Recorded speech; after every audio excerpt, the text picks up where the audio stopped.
Okay, hello everybody, macroeconomics, and last week we have talked especially about monetary policy. In general, we have this aim of price level stability, and this is quantitatively fixed in the European Monetary Union that the European Central Bank assumes price level stability if we have in the medium term 2% inflation rate, and that we allow for deviations from this target in the short run above and below a little bit.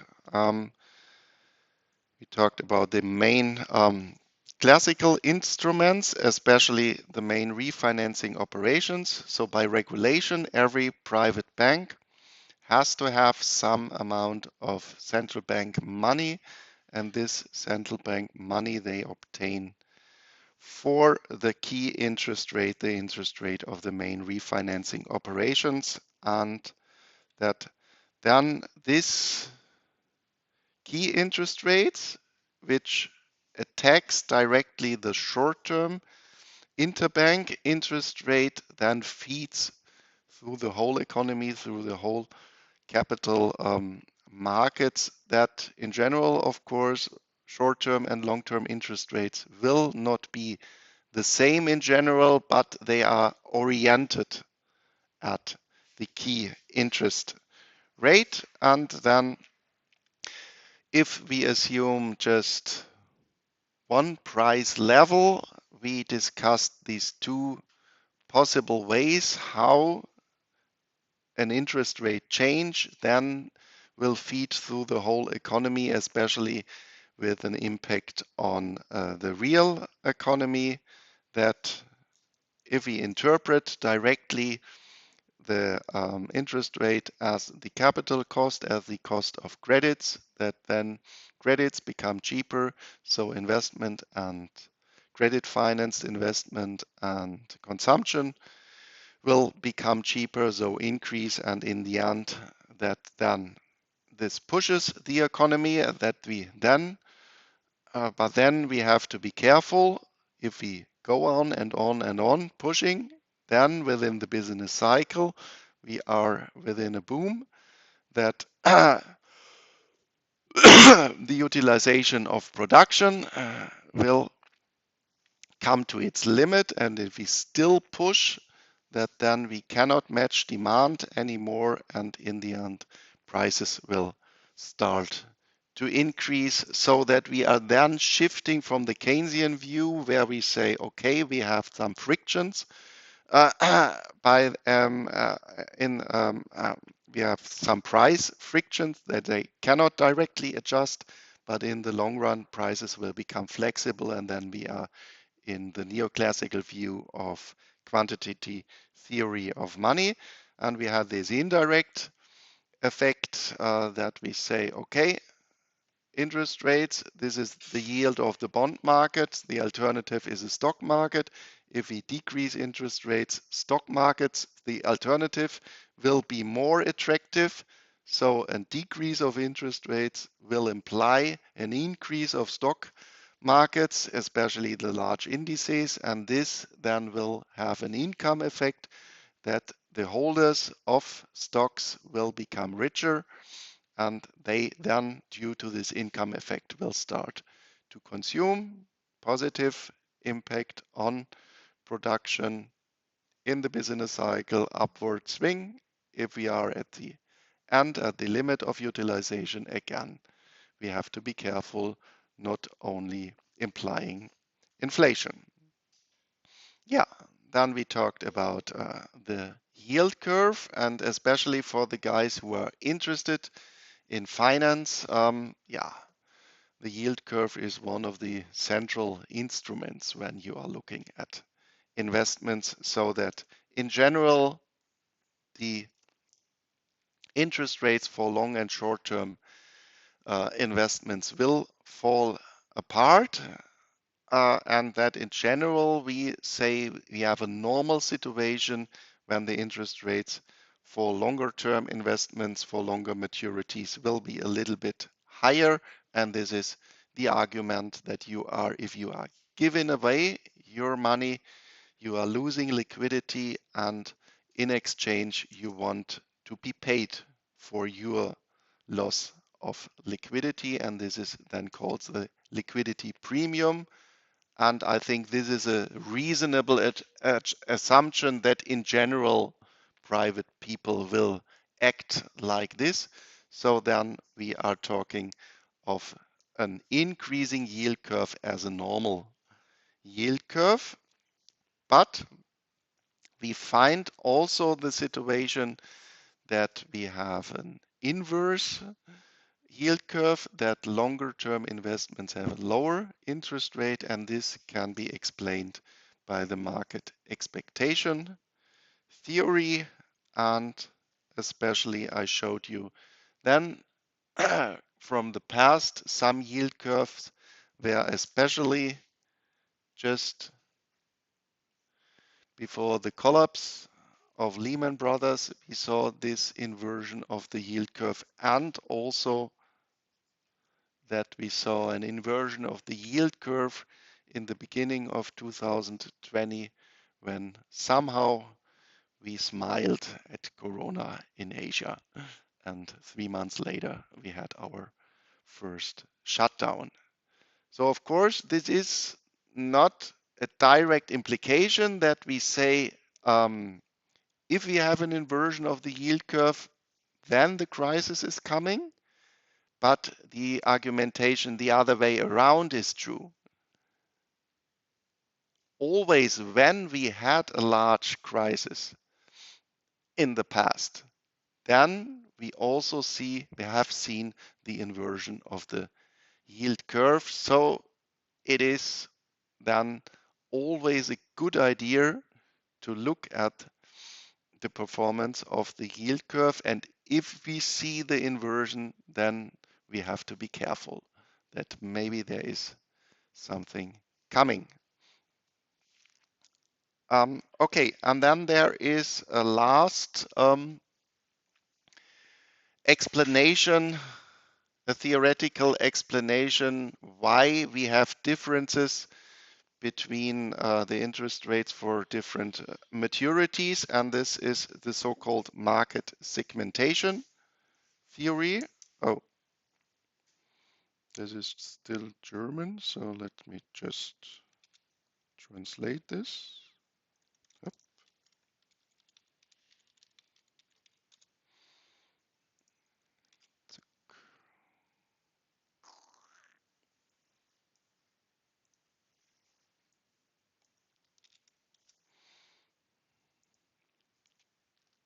It's a pity that it is not implemented in Office, because I don't know, you have implemented it on your laptops or tablets. You can also debug directly, and also, of course, ChatGPT and other directly implement within PowerPoint, and then it's only one click, and you do not have to use the browsers. So then let's see what has he translated, but its English is better than mine. So an investor faces a risk if the investment horizon does not match the maturity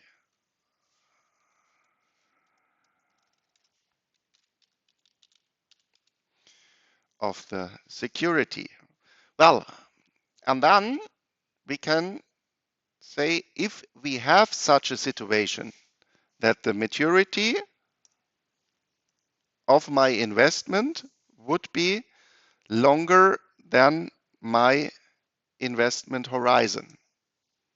Let's say the investment lasts 10 years and I only want to invest for 7 years. Well, then I have to sell my investment before the end. Well, again, we are assuming a functioning capital markets. So there is demand for my security to sell it after 7 years, although it lasts for 10 years. But of course, after 7 years, I do not know the price. So this would mean, since I do not know the price, I have a risk. For what price can I sell my investment after 7 years? So let's say this 10 years and this 7 years. Or the other way around, I find only investment possibilities with good conditions for 7 years, but I want to invest 10 years, then this would mean, again, think of our argumentation at the expectation theory, where we said, well, we can invest now for 1 year, and we also can invest in 1 year for 1 year, but I do not know the interest rate in 1 year for the 1 year investment. And I have here the same argumentation. So I have an investment of 7 years. I'm holding it until the end. Then I get my money. And then I assume, okay, now I can in the future, after 7 years, also invest for the for the other 3 years. But again, in the future, I do not know the conditions. So I cannot really calculate my income after 10 years because I have this risk of the last 3 years. And this is then meant by, in this case, I would have an income risk. Well, and in general, we assume that we are risk averse. So we try to reduce our risk. And this then means that in general, from this argumentation follows that the market falls apart in different segments. Let's say in a segment of short-term investments, a segment of middle-term investments with another interest rate, and a segment of long-term investments. But we have to admit that we do not find this argumentation really in market data, or only at a very low level. While the other way around, the liquidity premium we really see in market data, and also, as I argued, the the explanation behind an inversion of the yield curve via the expectation theory, we also see in market data. So, but in opposite to liquidity premium theory and market expectation theory, the market segmentation theory is not really found in real market data. So it is a reasonable explanation, but of course every theory has to be tested by reality.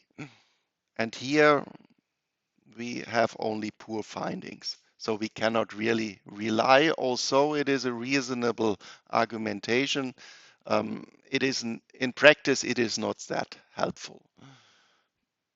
But in order to explain to you all possible explanations, I also showed you this. And I think in finance textbooks and so you will also find this market segmentation theory.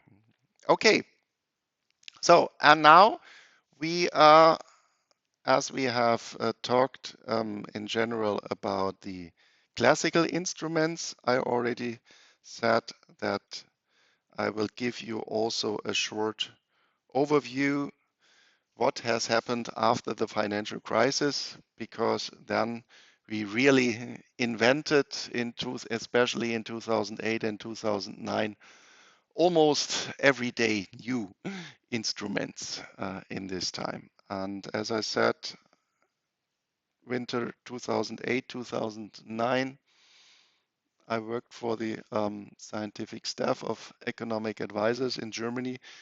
So it was, and my topic was monetary policy and price development. So it was just my task to look at the central bank. What are they inventing the next day? But here it starts. Okay. So, well, and the first instrument, which is of course also at a starting point a classic instrument, monetary policy instrument, is of course just lowering the interest rates. But what is of course not classic is to lower it until zero. And remember, zero is special because why? Because you have always these alternative investment in just money. And this alternative investment has an interest rate of zero. 1,000 euros today are 1,000 euros tomorrow. So if I would go on lowering the interest rate below 0%, this would mean, okay, then let's shift just in cash. Yeah.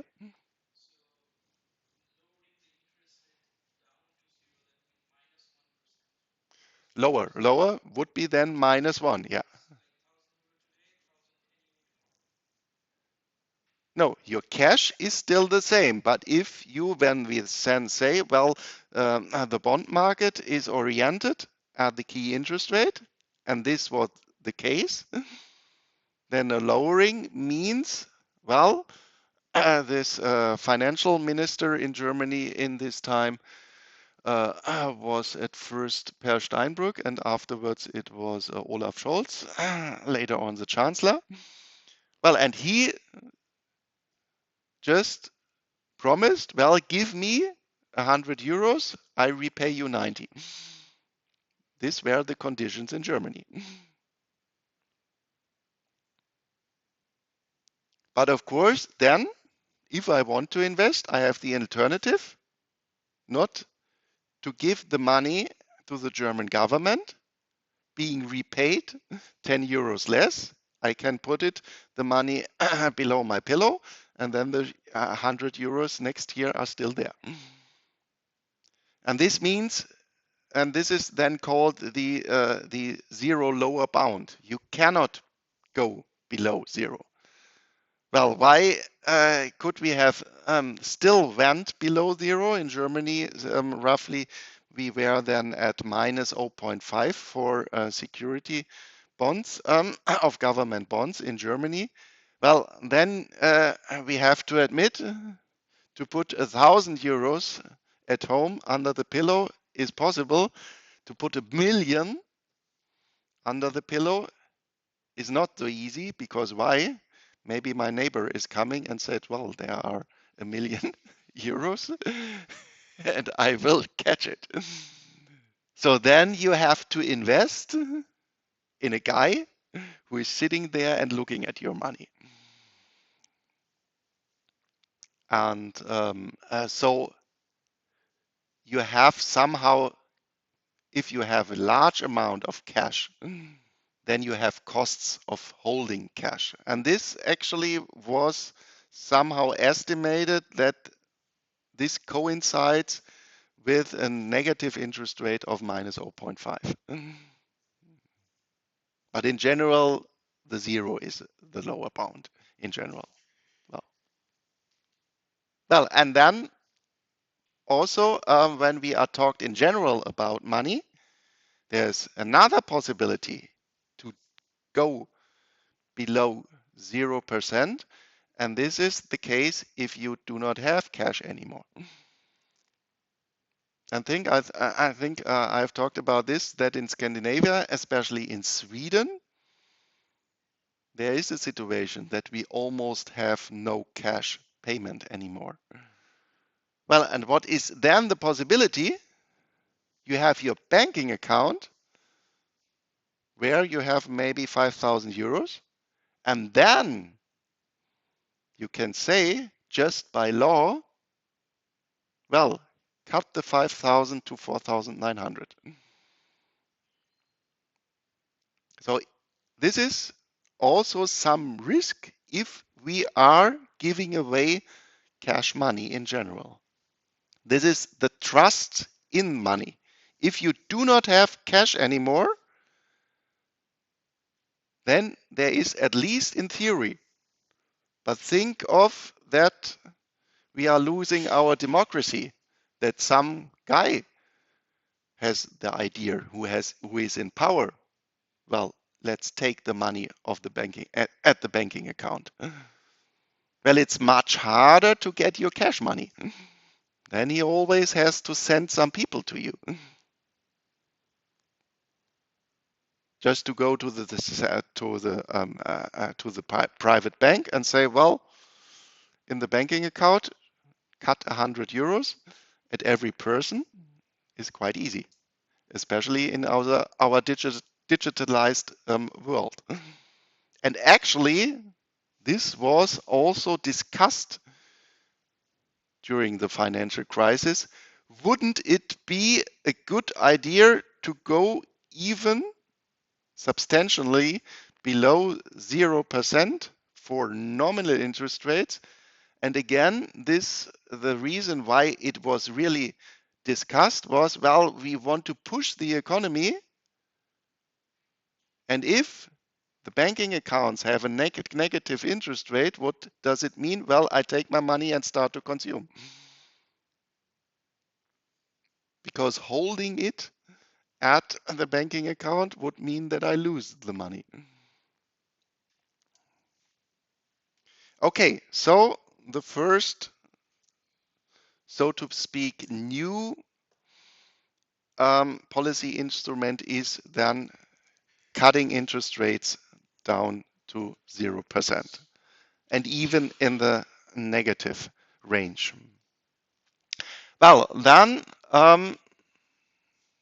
before 2008, we had another situation. How do the private banks obtain the central bank money? Because until 2008, the situation was like this.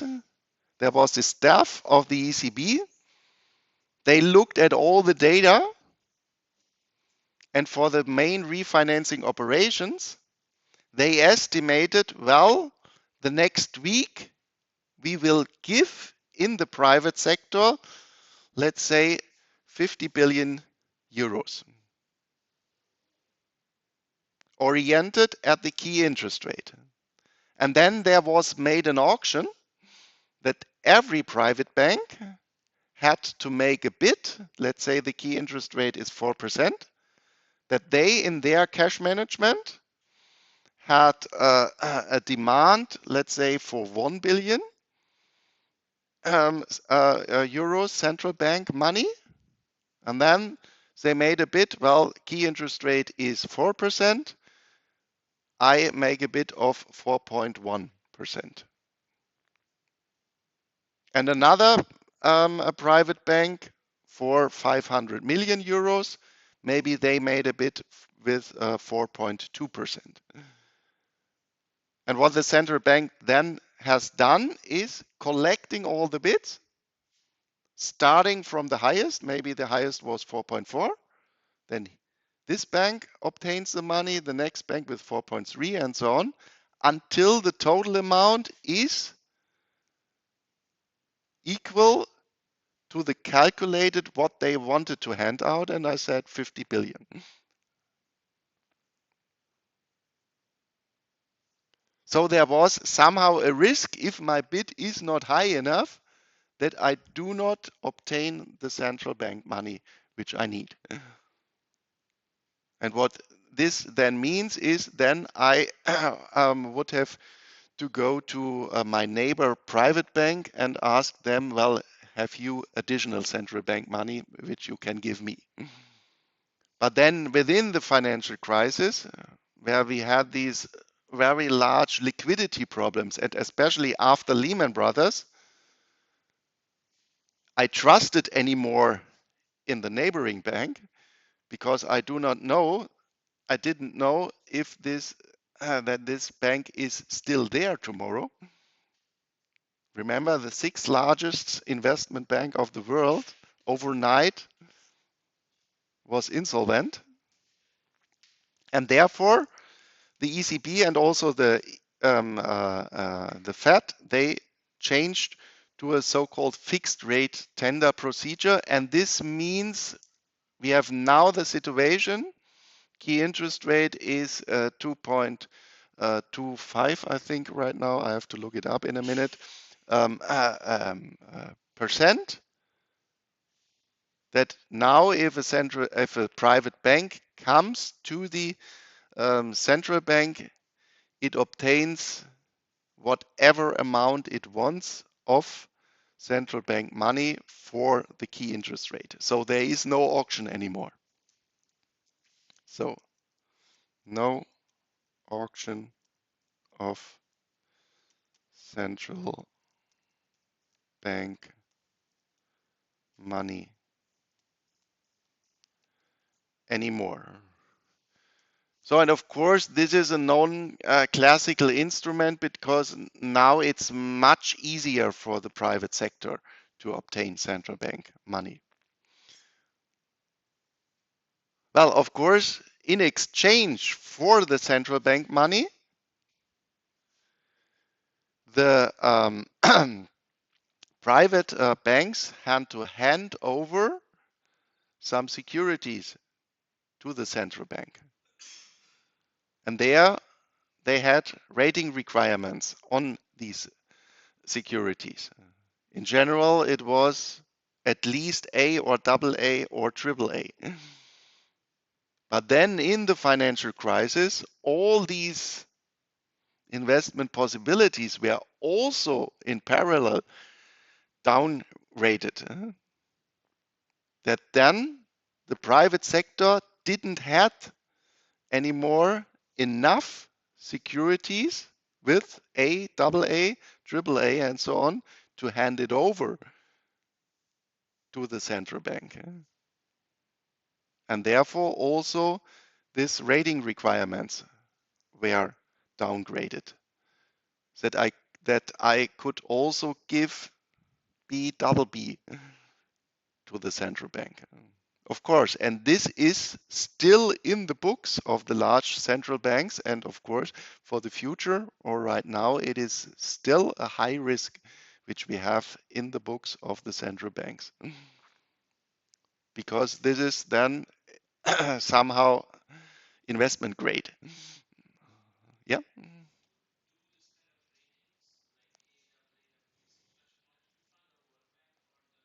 No, this is done, the rating, and well, about this I can also talk. This is done by the uh, large rating institutions like Moody's. What else? Standard and Poor's. And the third large was, I think, Fitch.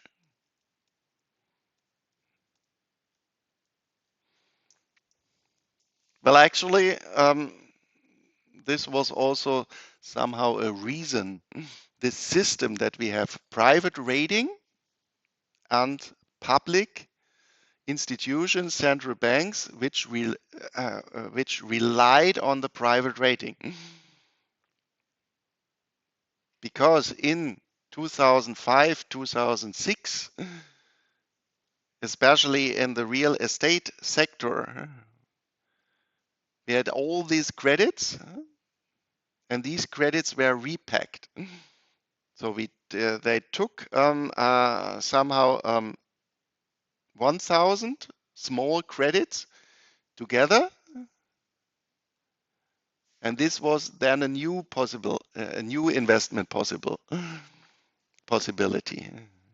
And even this repackaging was done 30 times in a row. So in the end, we didn't knew anymore what is in it.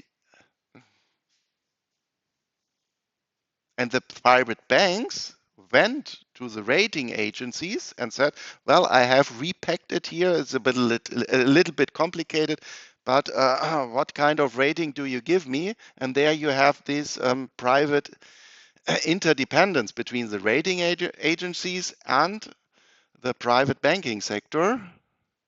And there was an incentive of the rating agencies to have still this large partner in the private banking sector, that they then said, oh, well, I trust you in your calculation. This is AAA. And then during summer 2008, some of these AAA rated investment possibilities overnight were downgraded to C. So total loss. And then there was an initiative to create also a public rating agency, but this never happened. Still, we have only the private rating agencies. But in my view, it is a general problem in our markets that we have to rely on private institutions, which on the other hand have incentives somehow to give a too good rating to something. Okay.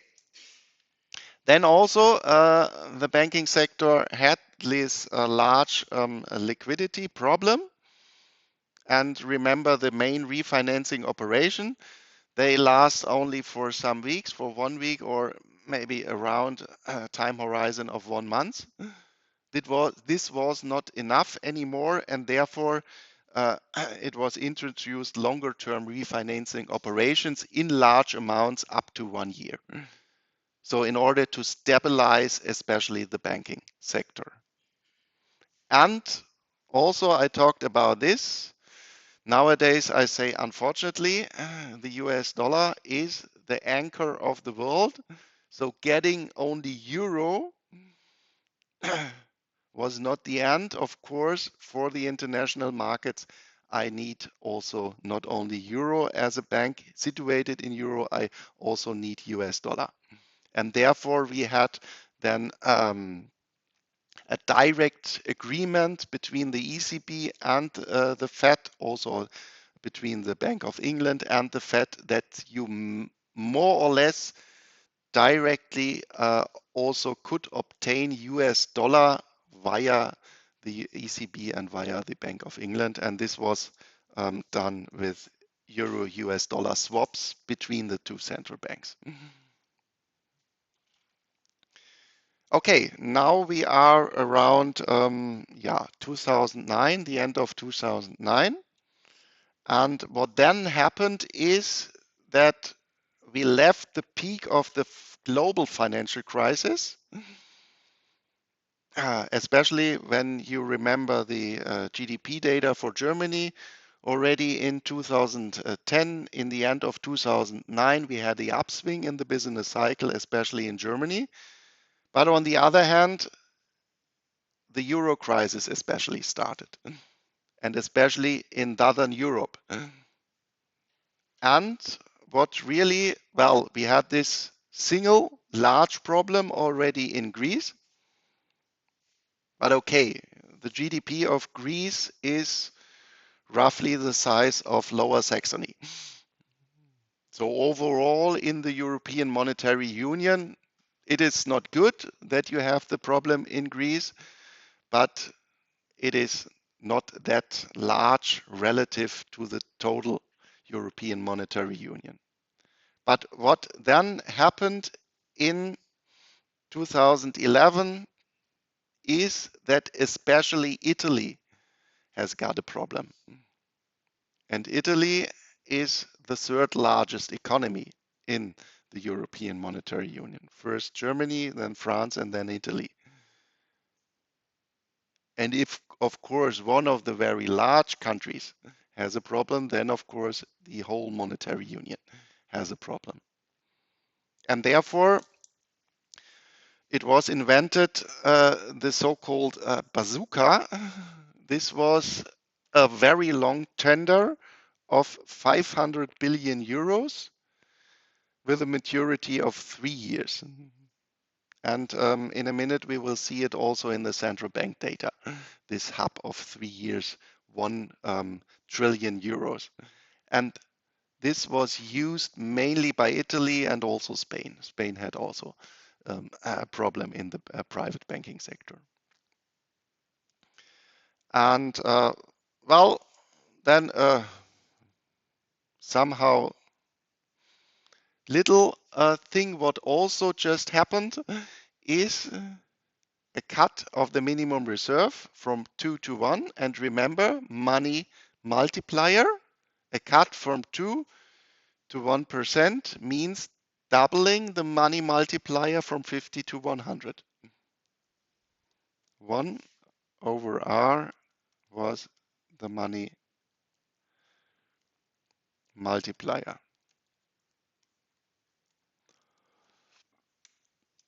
And then in summer 2012, still Italy, we saw that the interest rates of Italian government bonds really increased. And an increase, they really started to increase until 4, 5, 6%. And this, if this increase would have lasted on, this would have meant that the government would get a really large problem because the interest payment of the government would really increase. And then this was some monetary workshop in London where Mario Draghi, the former president of the ECB, has also participated. And after this workshop, there some journalist just asked him, well, what will the European Central Bank do if the interest rates of Italian government bond will start or will go on increasing? And then this was the very famous statement. And then you see how powerful such a man is. He just made the following statement. So the question was, what will you do about the very high government bond interest rates in Italy? And then his statement was, within our mandate, the ECB is ready to do whatever it takes. And therefore, it's also called the whatever it takes speech of Mario Draghi to preserve the euro. And believe me, it will be enough. So what does it mean? This was an announcement to the private investors. Because if the problems of Italy would have got larger and larger and larger, this would have been a very high risk. Is there the European Monetary Union? Is there the euro tomorrow? And of course, as a private investor, you can make a bet that the European Monetary Union is crashing. And this was the promise that, or the announcement to these investors, well, if you bet against the European Central Bank, you will lose. Of course, it is only a promise. We don't know if if it works, if a large amount of investors would bet against the ECB. I think when we talked about the current account, the fourth aim in the magic square, I also talked about fixed and flexible exchange rates, and that there was a bet against the Bank of England that they can hold the fixed exchange rate in the midst of the 80s. Well, and there the Bank of England has lost this bet. They had to devalue their exchange rate in these times relative to the German mark. This is then a comparable situation. We don't know if it works. But what then happened is that after this speech, the interest rates of Italian government bonds started to fall again. So the private market, they believed, they trusted in this promise and said, well, it is not a good idea to bet against the ECB. So for once it worked. I don't know if it works another time, because then we are learning and adopting our expectations.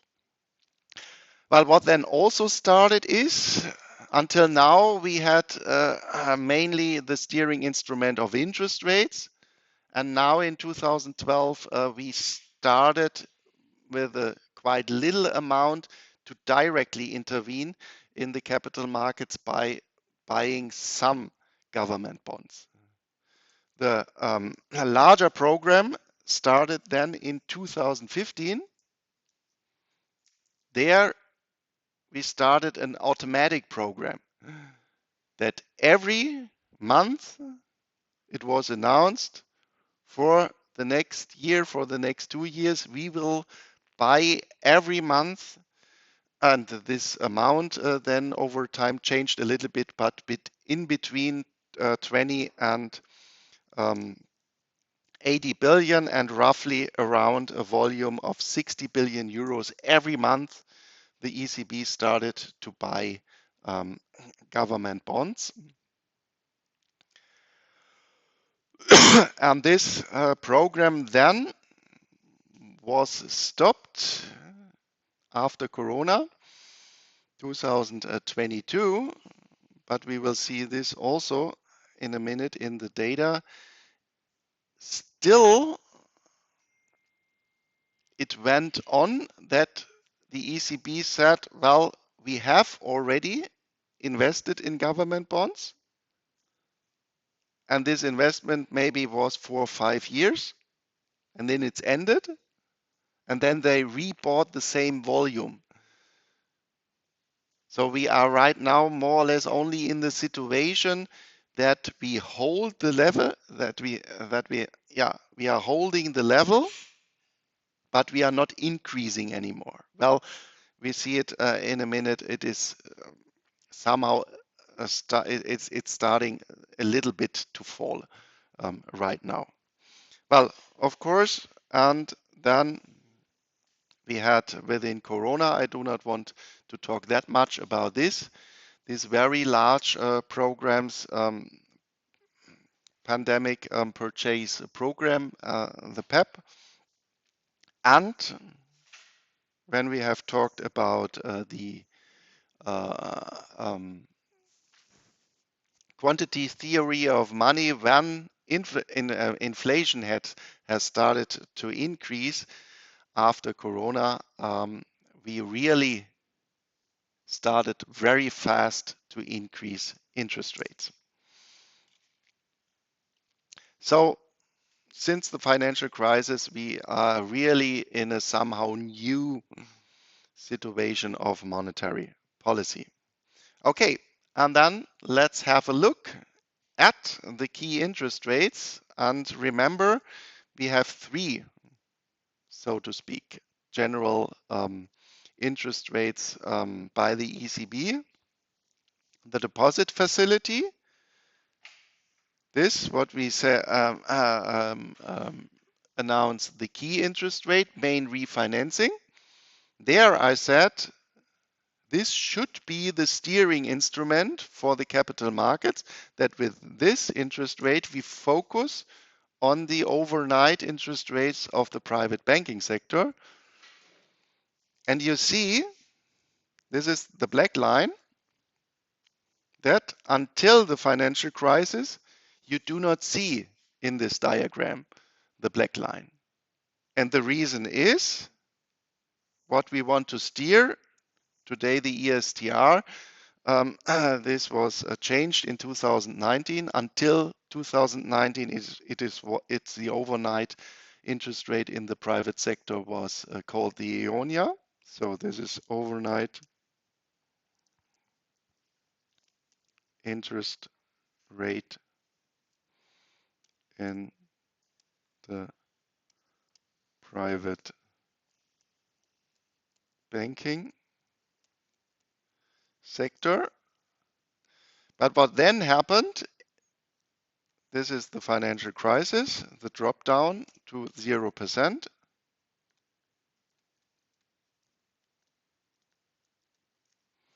That then suddenly you see the black line. And what we now see is that our target, the private short-term interest rate, is now following and still the deposit facility, the interest rate of the deposit facility. Since the financial crisis, ESTR in brackets is following the interest rate of the deposit facility. Well, at the first view, this is maybe somehow a little bit surprising, but if you then think of what has directly happened in the beginning, in the end of 2008, we changed to this fixed rate tender procedure. So I can get always the every amount of central bank money for the interest rate for the main refinancing operations. So then, so to speak, for the private sector market, this is not anymore the benchmark from the central bank, but it is the benchmark, the lower interest rate, where I always can deposit my money, which I have maybe, which is more, where I cannot find an adequate investment in the private sector, because this is always the alternative where I can put my money if I do not trust my neighboring bank or some other private institution. And this, yeah, so to speak, you have to keep in mind that right now the key interest rate is not the key interest rate anymore. Because this one we call the key interest rate.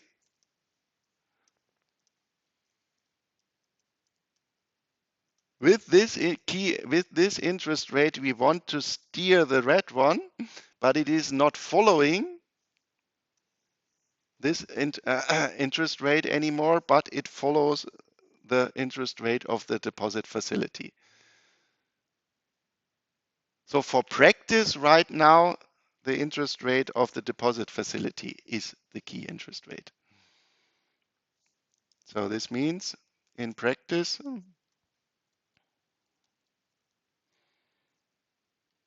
the deposit facility is now the key interest rate.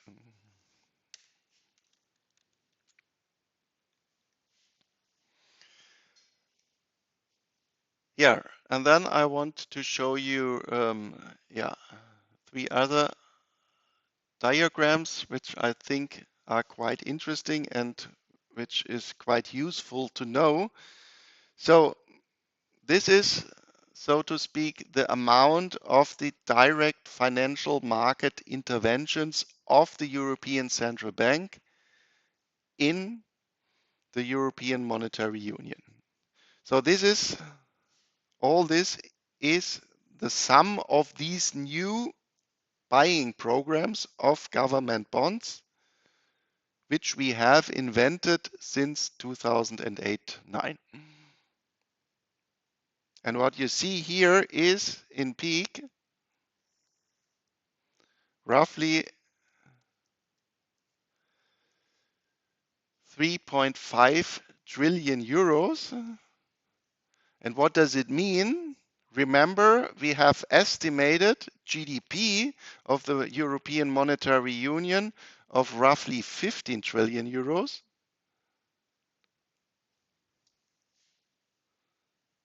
So this is then somehow an amount of roughly 20, 25, and in peak it was almost 1/3 of the GDP of European Monetary Union. And also the overall government debt in the European Monetary Union is roughly 90% of GDP. So this means the ECB was holding 25 to 30% of overall government debt of the European Monetary Union. And I don't know, do you know the fairy tale of Baron Münchhausen? Somebody of you? Well, it's a German fairy tale, and it's a guy living in the 19th century, and then it was once that he fall in a swamp. And how did he rescue himself? Well, he fetched his own hair and pushed himself by himself out of the swamp, just yeah, taking his hair upward. Pardon? Yeah, and somehow I also then yeah, called this kind of monetary policy Münchhausen financing. Because why? Well, who is behind the ECB?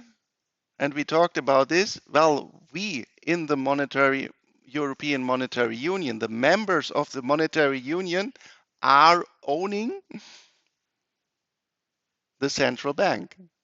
It belongs to Germany, to France, and then, of course, because of that, because we are democracies, to every citizen. So what we have done is that we refinanced ourselves, our countries, by ourselves. Because the European Central Bank, so to speak, just printed money and we allowed it to buy our own credits. So this would be then somehow the same. Think of you have a family, you have a brother, and then you have a family income. And then you say, well, I go to my brother and he gives me 2,000 euros. But this, of course, doesn't change the family income. And if you then say, well, this pushes your family, then you have somehow a logical problem. Or at least you have to admit you have to be careful if you have such a situation. So in the short run, this can work, but in the long run, this is a very high risk. And you see, we started now since 2022 somehow to decrease this amount, but it is not that much. We are still here by roughly 2.5 trillion euros. So it's still somehow 20% of the overall government debt is lying at the ECB, so we are holding our own debt. Somehow this can be called Münchhausen financing. Well, look him up in the internet. You will find this fairy tale. Okay, then the next one. This is the development of the balance sheet of the ECB. So remember, this is somehow the anchor. So M0, the starting point of money, the amount of the balance sheet. And then you see, well, here and right now, after Corona, after all these crises, this seems a quite little increase. If you look at the numbers here, then you see this was a starting point of the financial crisis. So to speak, Lehman, 16th of September, starting point. And then here, we really, in a very short time period, we doubled the balance sheet of the ECB. And then you see what really then happens the following 15 years. This year, you see 2012 until, no, here it is, sorry, until 2015, 2015 here. This is the bazooka, the 3 years tender. You see here, it really was this additional 1 trillion euro, but this then feed through and then we started here in 2015 also with the government bond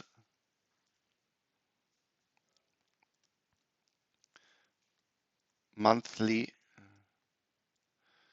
buying program. And then we hoped that we could end this in 2020. And then, of course, additionally, Corona stepped in.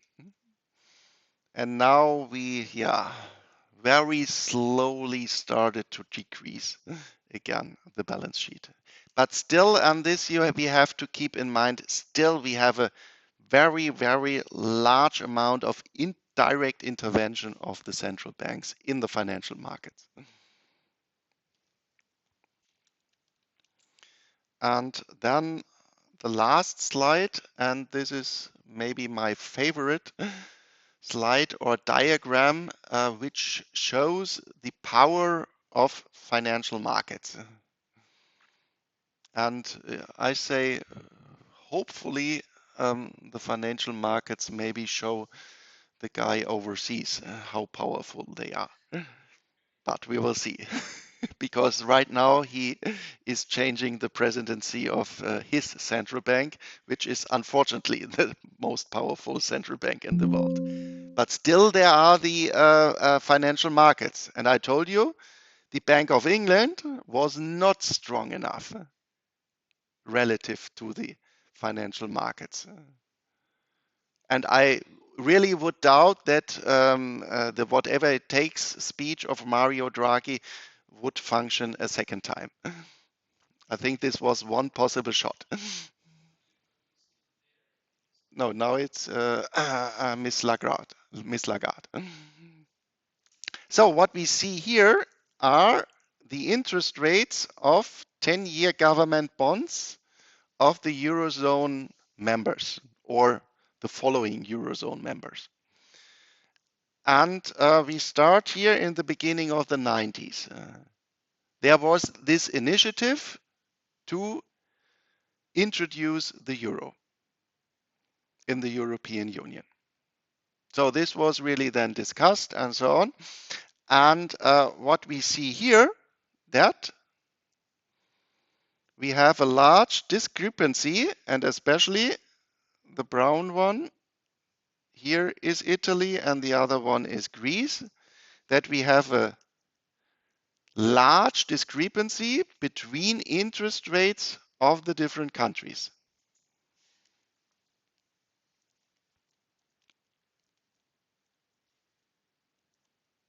And see of interest rates. Well, why do we have these different interest rates?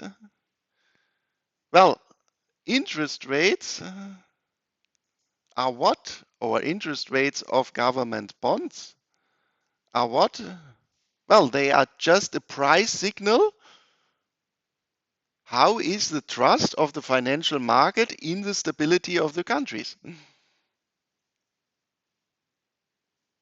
The higher the risk is that my economy is not performing that well, the higher are the interest rates the government has to pay for refinancing it via credit.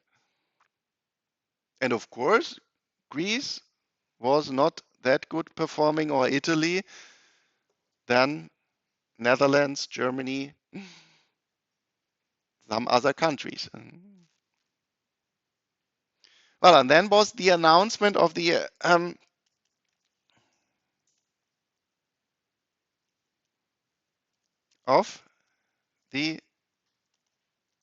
introduction of the euro in the midst of the 90s.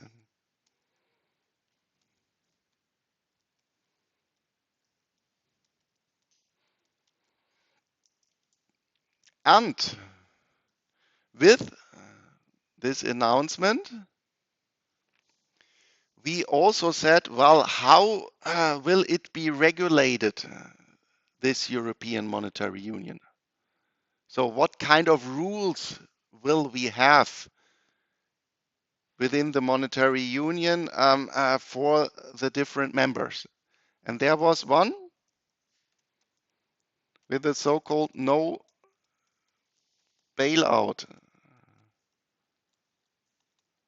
clause of the Maastricht Treaty, with the no bailout clause in the Maastricht Treaty. And what was this no bailout clause?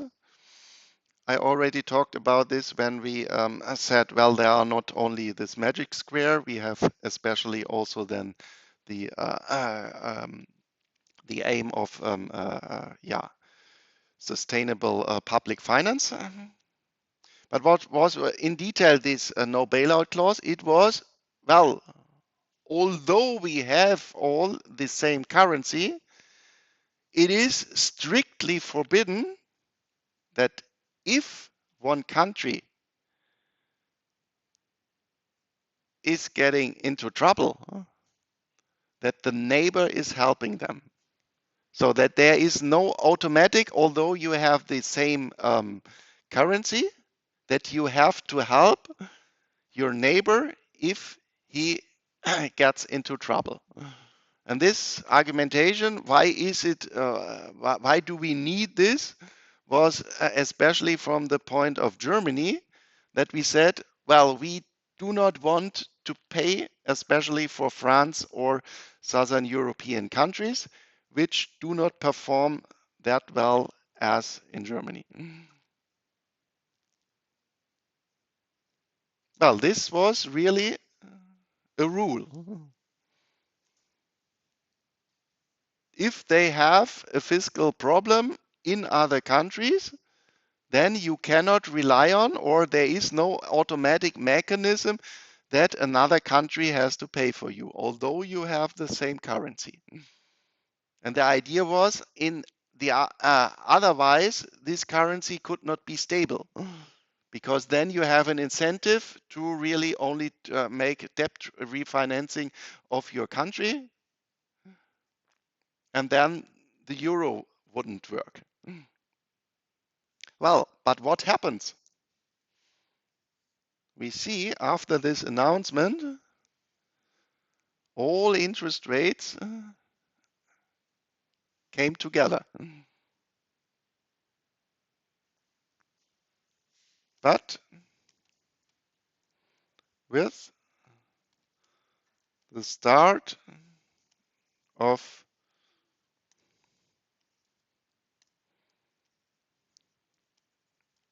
the euro in 1999, the member countries of the EMU had more or less the same interest rate level. Well, what does it mean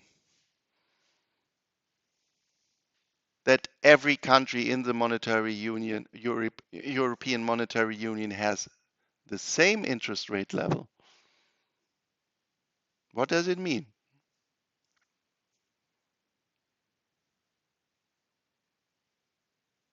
Think of the situation: you want to buy a single house, you need 300,000 euros, and then 5 different guys here from the lecture halls go into their private bank, and everybody obtains the same conditions. Everybody has to pay, let's say, 3%. What does this mean? What does this mean from the point of view of the private bank? What do they think then about these 5 different people if they get all the same conditions? Yeah. Yeah. Yep, we are not at the point that something is that the interest rates are changing, but if 5 different people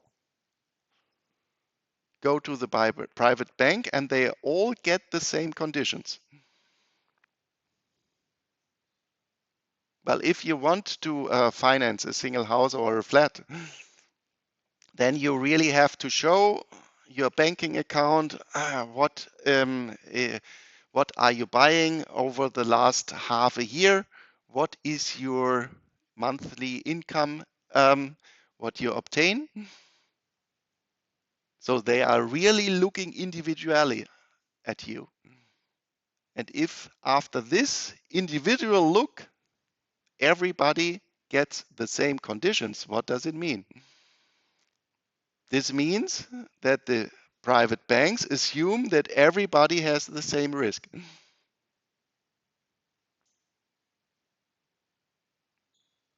Well, I argued at the starting point, well, the member countries are different, and they are still different economically. But if here every country has the same interest rate level, what does it mean? This means the financial markets believe that all member countries, because they have now all the same currency, have the same risk. And what does this mean? Well, they didn't believe the no bailout clause. They said, well, if something happened and I have invested in Greece, then Germany and France will step in and help this country. So this meant the financial markets believed that every member country of the EMU has the same risk, and this would imply financial markets didn't believe in the no bailout clause. Because then Italy or Greece would have still to pay in this period a higher interest rate. So financial markets did not believe into the no bailout clause. Well, and now we are done. The financial crisis occurred.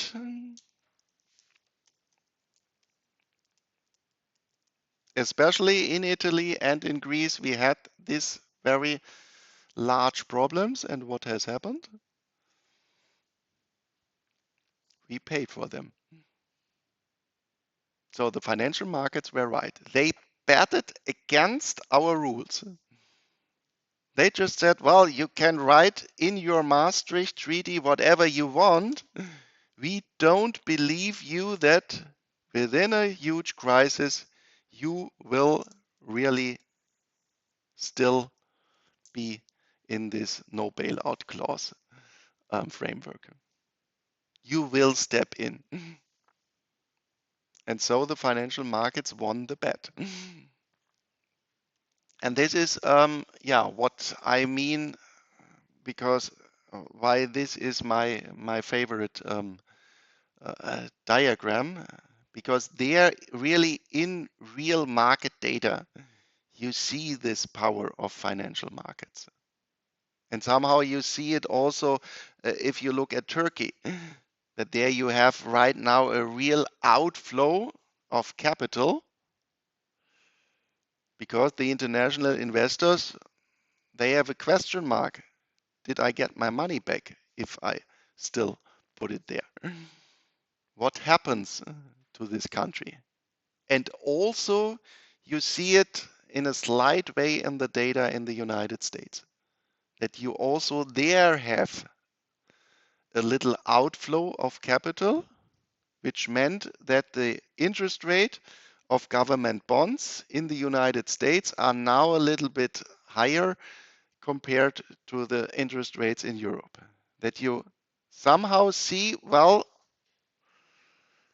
what happens to the United States tomorrow? Will they be still the most powerful country in the world?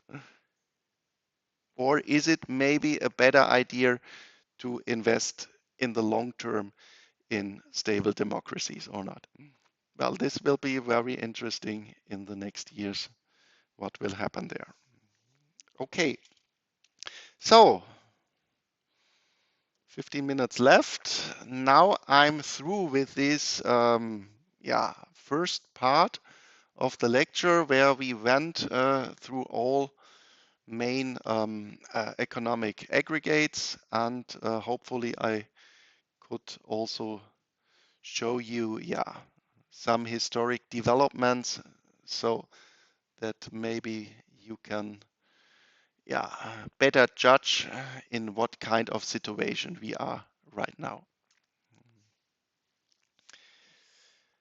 Then for the last 10 minutes we switch to the theoretical part of the lecture, and there I told you that I want to go to different models describing the whole economy, and we're starting from a Keynesian perspective, and we will end up then in the neoclassical perspective. So, Keynesian economics, what it is about. Well, at a starting point, we think that we are in a quite normal situation. So we are not at the peak of the business cycle. There is, so to speak, we still have the possibility to react with quantitative adaptation. So we have no fully utilized capacities. So normal economic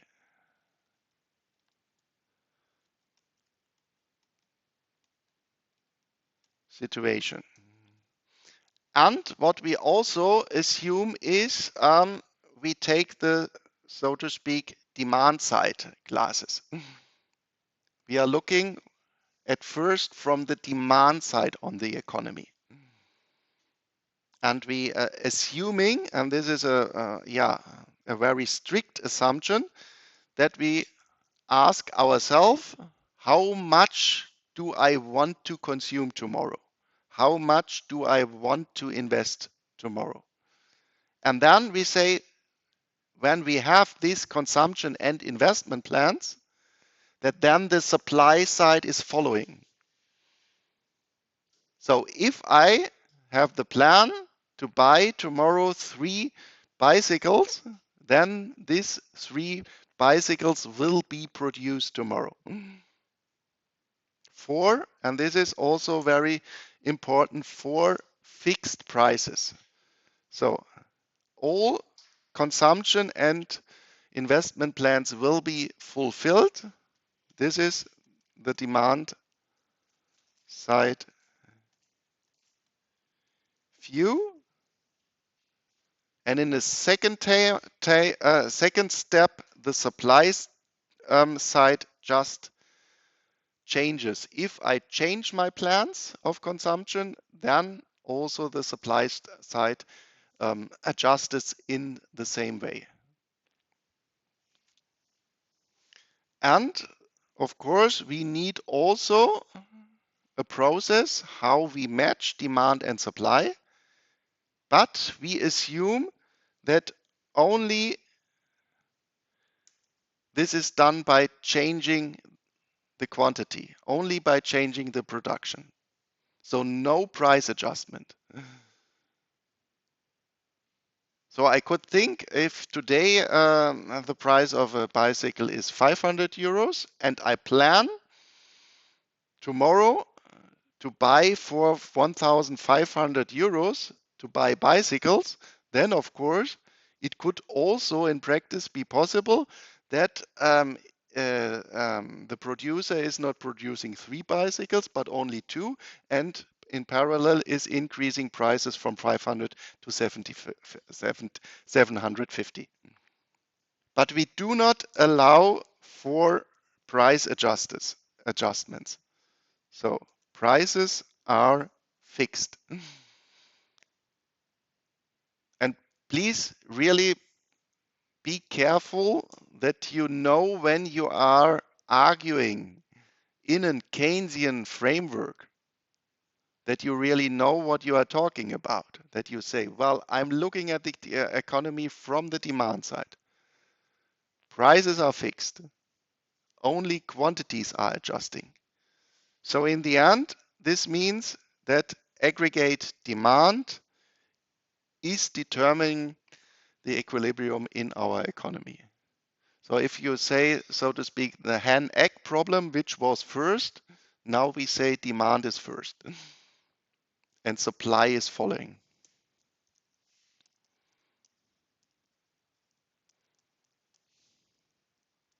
And supply is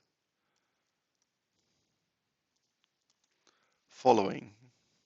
Because sometimes I ask, what is the impact of fiscal policy of an increase of government spending of 100 billion euros?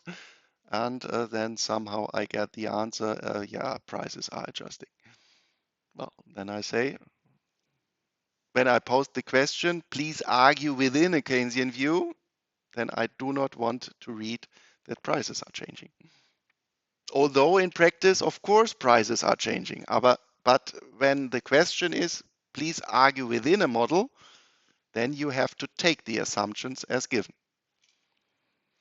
Okay, how does it look analytically? Well, now we can take what we have already learned from the demand side. We take the distribution side of GDP, and there we said, well, what is GDP? GDP is consumption plus investment plus government expenditure, and for simplicity, I just leave it out. Of course, we have also the trade balance. But this we will skip here to have not that much variables.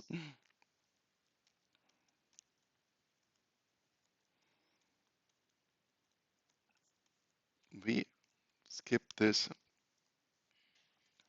for simplicity.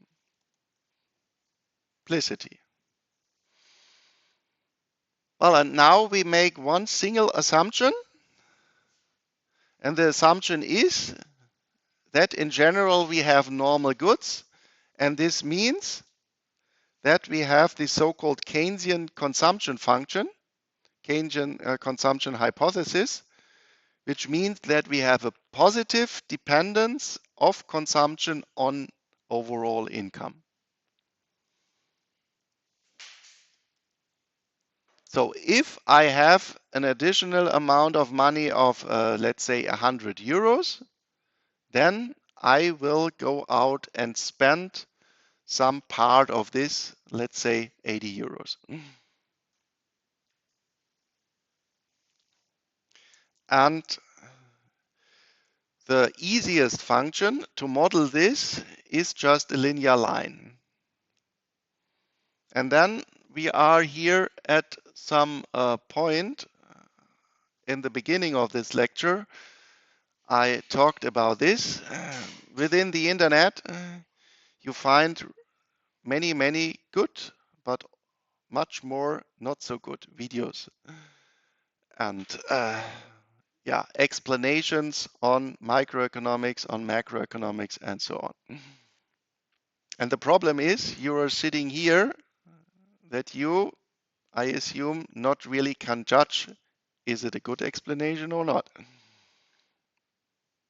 Well, the general textbooks, there you can say, you can rely on it, that what you find within these general textbooks, that this is okay. But think of all these platforms you find in the internet, and especially I would say if the explanation for example, the Keynesian consumption hypothesis is shorter than 5 minutes, then, well, maybe it's wrong, maybe it's too simple, maybe it's, I don't know what it is. Because then when we say, well, the easiest way, the easiest function which we can apply is just a linear line where we have an autonomous part. This is the cut of the vertical axis of your linear line, and the marginal rate of consumption, just a number between 0 and 1. This means every additional euro I do not fully consume. Think also of the circular flow, the decision between savings and consumption, that in general we then will additionally consume, let's say 90%, so 90 cents when I obtain an additional euro. So, and then quite often in these little funny videos, how do I explain why do I put here this part of autonomous consumption, which is not depending on income? It's just a fixed number. And then they quite often argue, well, let's say a situation where you have no money, then you still have to eat. Still, you have to have a roof. above your head. So still you have to spend something.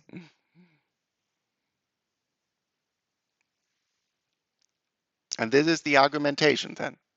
But this is an argumentation from microeconomics, from a very individual. It sounds reasonable, but it has nothing to do with the macroeconomic perspective. Or sometimes it's then said, look at very poor countries where you have not a developed economy. But this is a macroeconomic model for developed economies. And there, this part just comes from the fact I go into the data.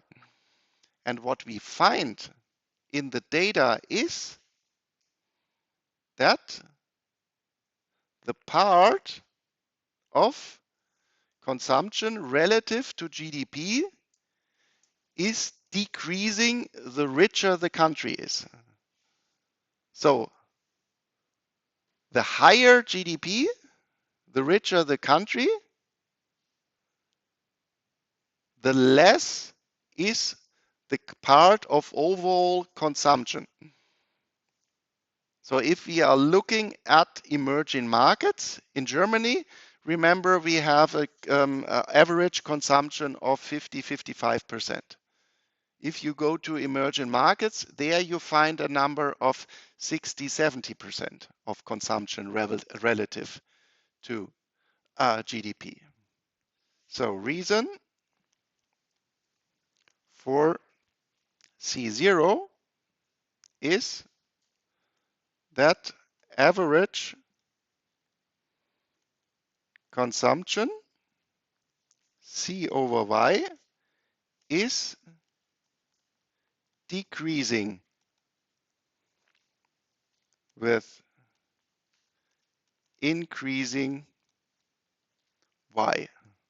Well, and this we see quite easy if we write it down. C of Y over Y is C0 over Y plus Cy times Y over Y.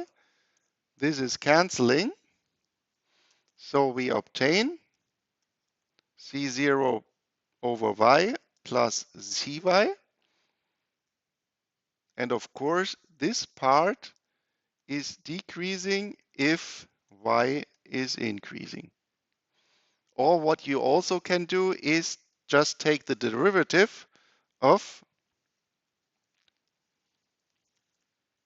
C of Y over Y, and this is just minus C0 over Y squared, which is of course a negative number, and therefore Cy over Y is monotonically decreasing in income Y.